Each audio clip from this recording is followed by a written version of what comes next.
반갑습니다. 스마트 환경 교육 교수학습 프로그램 실습, 직권 부분 실습에 대한 안내 드리도록 하겠습니다.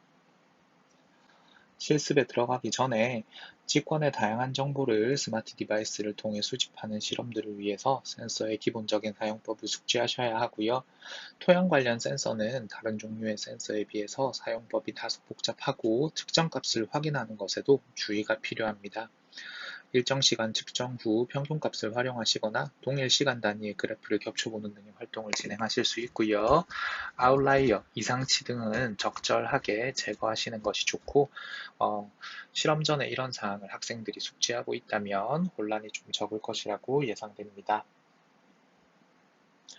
일반적으로 중성 토양은 pH 6.6에서 7.3의 토양을 의미합니다.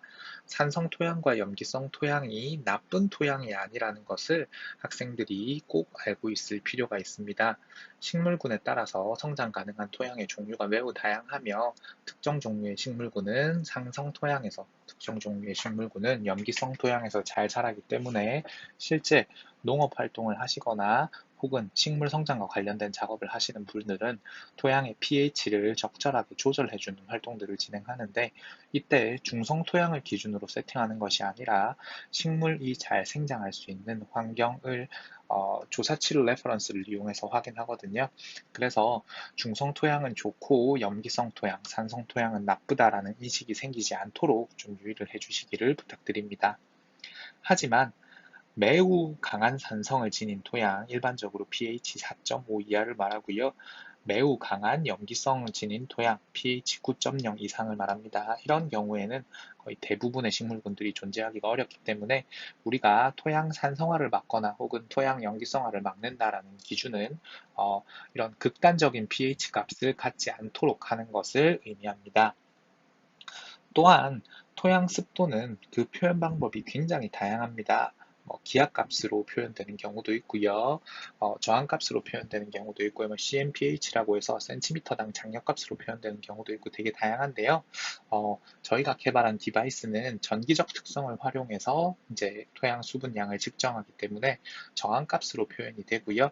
어, 실제 토양의 종류나 포화 이제 그 수분의 양에 따라서 이제 값이 좀 달라지게 되어 있습니다. 그래서 디바이스에서는 계략적으로 높고 낮음을 표현하도록 설계되어 있고 읽히는 값 자체의 절대치에 대해서 집중하는 게 아니라 거기서 표현되는 토양 수분이 많다, 높다, 토양 습도가 낮다라고 표시되는 부분에 대해서 좀 읽어주시기를 부탁을 드리겠습니다. 네, 실험 1은 토양 pH를 측정하는 방법입니다. 토양 pH는 센서를 바로 토양에다 끼워서 측정하는 게 아니라 토양을 먼저 물에다가 이제 교반을 시켜서 토양에 녹아 있는 어떤 용질들을 물에 녹여서 이제 그 pH를 측정하는 방법을 활용하고 있고요. 저희가 제안드리는 방법은 토양과 물을 1대 10 정도의 부피비로 혼합 후에 2, 3분 정도 간단하게 교반을 해주시고 이후에 유기물들을 좀 침전시켜 주신 다음에 물의 pH를 측정하는 방법입니다. 실제로 국제 표준 토양 pH 측정법과는 상당히 거리가 있습니다. 국제 표준 pH 측정법은 특정 종류의 화학물질을 제거하고 교반도 거의 시간 단위로 진행을 하고요. 그리고 그 측정된 어떤 값 자체의 정확도를 올리기 위해서 몇몇 특정 원소들을 활용하는 방법을 사용하는데 교육용으로 활용하기에는 굉장히 복잡하고 시간도 오래 걸린다고 이제 판단을 하였고요. 그래서 굉장히 간략화된 방법을 제안하고 있습니다. 다만 이렇게 측정된 값의 토양 pH는 정밀도가 조금 떨어진다는 단점을 가지고 있고요. 그 결과 데이터를 교육용 이외의 다른 방법으로 활용하시는 것은 추천드리지 않습니다.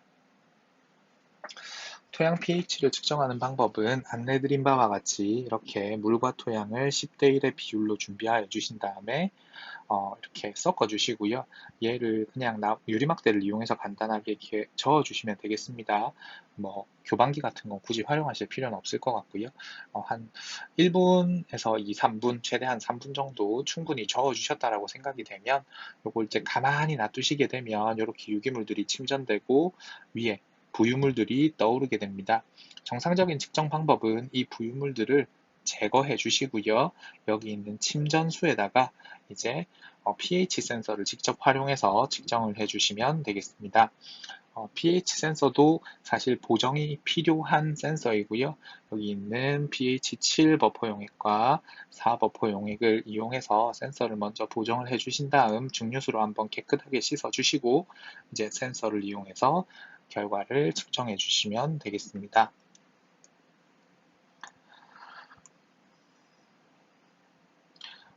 토양 pH 측정하는 이제 대상은 일단은 여러 종류의 토양을 활용해 주시면 좋고요. 아마 결과가 좀 풍요롭게 나오실 거고요.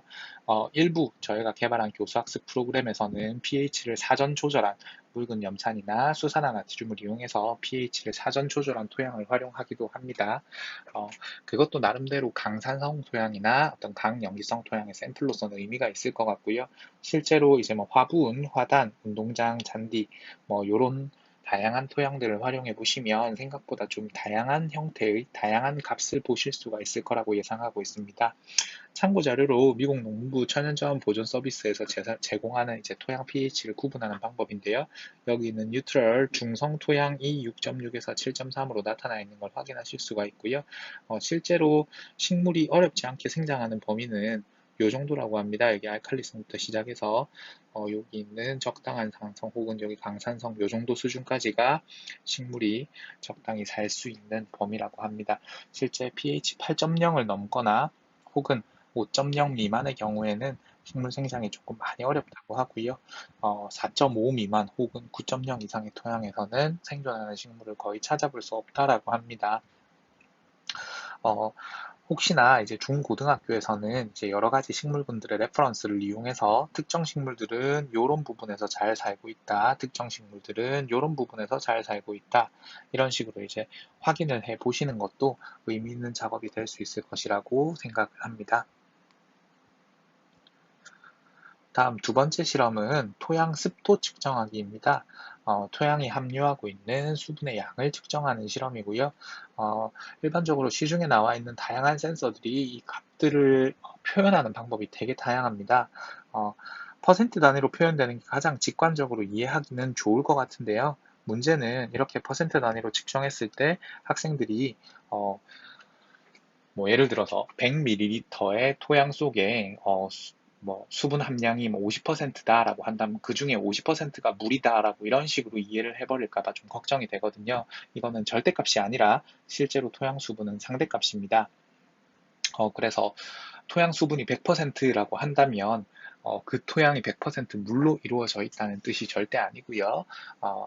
토양별로 함유할 수 있는 양을 장력이라던가 혹은 정기적 저항값에 따라서 읽어내는 과정에 있어서 퍼센트를 환산할 때 100%로 이렇게 나타내는 거지 이렇게 어떤 절대 부피비를 가지는 양이라고 생각을 하시면 안 될 것 같습니다. 그래서 저희 스마트 기기에서는 측정된 저항값을 대략적으로 환산하여서 수분 함유량이 높은지 보통인지 낮은지를 보여주고 있고요. 이 과정에 있어서 어떤 수치적인 값은 제시를 하고 있지 않습니다. 사실 저희도 지금 고민을 하고 있거든요. 이걸 퍼센트 값으로 환산해서 표현하는 것도 얼마든지 기술적으로는 어렵지 않게 가능한데 학습자들의 오개념을 방지하는 데 이게 도움이 되는 걸까? 아니면 그럼에도 불구하고 퍼센트로 제시하는 것이 옳은 걸까에 대해서 고민을 하고 있는 상황이고요. 추후에 이 상황에 대해서 저희가 결론을 완전히 내리게 되면 업데이트를 할 가능성도 있다는 점 조금 양해를 부탁드리겠습니다. 지금 상황에서는 이제 저희가 토양 습도를 제시하는 건 토양 습도가 높다, 보통이다, 낮다로 이렇게 표현을 해주고 있습니다. 토양 습도 측정하는 방법은 되게 단순합니다.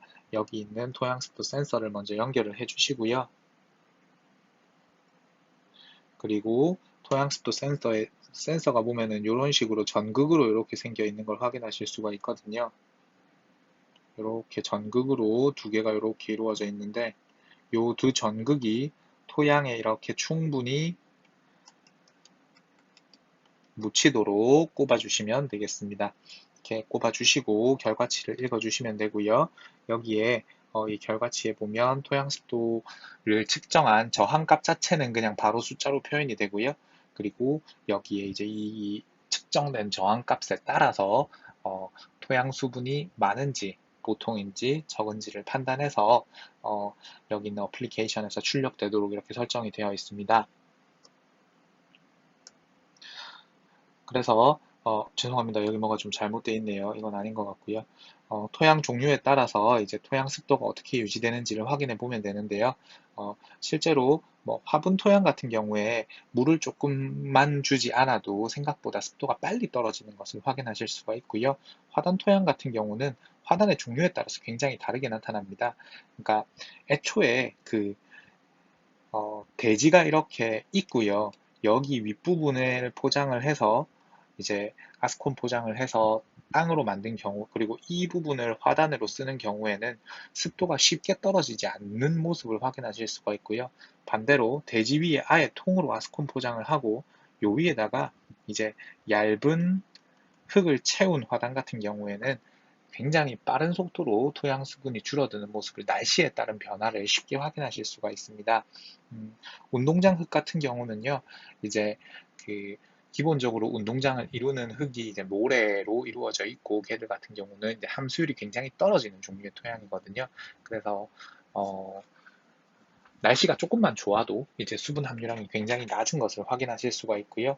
식물 뿌리 등 유기물이 풍부하고 주변 환경이 이렇게 잔디가 자랄 정도로 잘 정비된 깊숙한 토양 같은 경우에는, 특히나 식물이 있을 경우에는 정말 어지간하면 토양 습도가 쉽게 떨어지지 않는 모습을 확인하실 수가 있을 겁니다.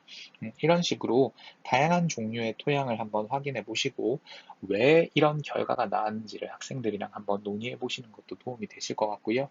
개인적으로 가장 좀 극명한 비교가 되는 경우가 요 두 개를 비교하는 겁니다. 화분과 화단을 비교하시거나 혹은 화단 중에서도 이런 형태, 이제 실제로 정말로 이제 깊게 이렇게 땅과 직접적으로 연결되어 있는 화단과, 그리고 밑에 아스콘 포장이 되어서 굉장히 얇은 표층으로 이루어진 그 화단을 맑은 날에 비교해 보시면 똑같은 화단인데 생각보다 많이 토양 수분의 차이가 나는 것을 확인해 보시면서 왜 그런지를 학생들이랑 한번 논의해 보시기를 추천드립니다.